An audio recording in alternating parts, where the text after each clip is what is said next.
ଗୋଟେ କାଚ ଆଇନା ଥିଲା ସେଇଟାକୁ କେମିତି ଭାଙ୍ଗି ଚୂନା ହେଇଯାଇଛି।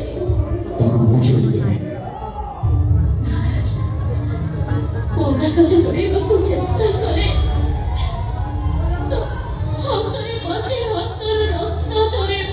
ସେ ରକ୍ତକୁ ନେଇ ତୋ ମଥାରେ ସିନ୍ଦୁର କରି ପିନ୍ଧେଇଦେବି। ମୋ ମଥାକୁ ସିନ୍ଦୁର ଭଲ ଲାଗିଲାନି ବୋଲି ମୋ ପରେ ଟିକିଲି ପିନ୍ଧୁଛେ।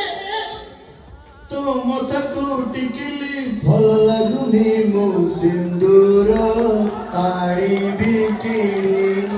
ତୋ ଗାଲି ପାଦ ଚାଲି ଭଲ ଲାଗୁନି।